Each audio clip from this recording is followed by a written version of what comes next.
Okay, it is June of 2024. I have found this bicycle at an upstate New York bicycle shop. It was out front for sale with all their new products. I happened to drive by. I saw the bike, it caught my eye. I am a collector, so I quickly turned around and went inside and asked the gentleman. Well, first I looked at it, figured out what it was very quickly, and then I asked the gentleman how much he wanted. So for the price, I couldn't pass it up. You couldn't find a deal for that price, even if you wanted to. I mean, this is like a 1980s price, if you will, in my opinion, for what's on the bike. I mean, we were buying them and selling them for, a handful of hundreds of dollars back then. And this one was no different. This is $400. But it has a lot of cool parts on it.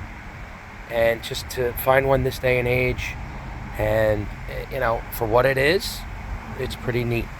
So we're gonna get a better look. It's all red paint. It looks like it has team model forks on it, but the paint kind of matches the other color. So I'm a little curious on that part.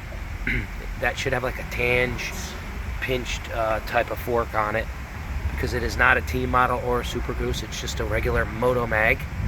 The other interesting thing is that this thing has stamped Tough 2s with the Maurice Mongoose stamp on it. Now that's very interesting to me. I know they made Motomags. I know they made the rims and Pro Class and all this stuff. I'm not so certain about stamped Mongoose mags, but it does exist. And here's the other stamp right there. Interesting. And the Toughs are actually stamped with a white serial number. It looks like there's never been any brake pads on these mags because it's a coaster. And there's the other serial number. Again, probably no brake pads ever hit that. It's got the original pads on it that have faded. Most of them do. I kind of slapped that California light on there just after the fact. It's got what probably, if they're original, mushroom grips. It looks like the original Mongoose seat, but that's been kind of compromised and missing the rear badge. It has the two brake bridge, two-hole, or rather three-hole rear brake bridge. We've got the Mongoose chainring and crank, some SR pedals. We've also got the original Mongoose C-clamp. It's in pretty good shape. I've noticed some of the earlier Mongooses did not have this dropout earlier in the year. This is in August of '81, so I think maybe prior to June, it had the straight back without the drill holes. That's what I've noticed. This also has, it looks like no-name handlebars to me, but it had a later model Pro Class stem on it.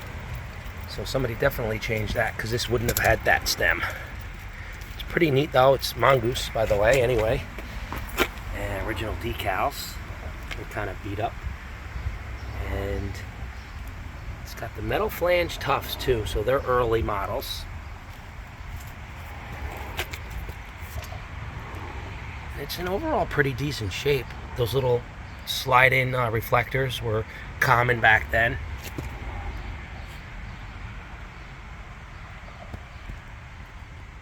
And the actual bike shop is where I got it, is the sticker that's on it. So I'm going to say that somewhere along the line it never left the town or the area or even the original owner. I'm not even sure, but that Pleasant Valley Bike Shop is where I found this, and that looks like an older original decal. I did not actually ask the owner at the time, but it does make sense. I just didn't notice it to bring it up at that point. I brought it home and started looking at it and saying, wow, it went right back to where it came from. It's got some old tires on it. I'm going to leave them. I'm going to leave it all original. I mean, the way it sits. A couple of modifications have been done to the bike, but I mean, it looks mostly original to me. It's a pretty neat bike. And I'm glad I found it. And in this day and age, you couldn't go wrong. It's the find of the summer, the find of the year so far. I mean, I couldn't go to a swap meet. I couldn't find it online like this for $400. You know, you just don't roll up on them for these prices anymore. And the owner of the shop had a glass showcase where the checkout was in the register. And there was several older items in the showcase that I ended up buying, and I'm gonna show them next. After we get a little run by again on this. It's not too bad. The paint survived pretty well. Still curious about the fork and the frame. The colors match pretty darn close, but it shouldn't have had the this style fork on it that I'm aware of. If I'm wrong, somebody knows way more than me, let me know. Let me get out these other promotional items that I found at the bike shop. First thing I got was this metal dealer promo sign. He said it only went to bike shops. I believe that.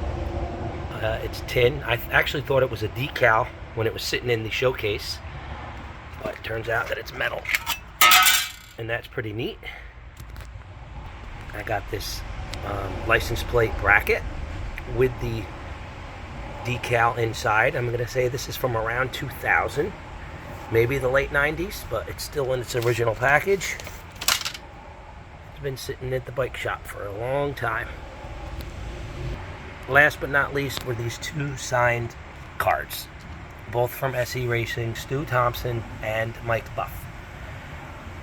Throughout their heyday and many years later, they've kind of revisited their careers and worked with other bicycle companies and things of that nature to kind of, keep the spirit alive in the sport. And they've actually visited many bike shops, probably 10, 15 years ago.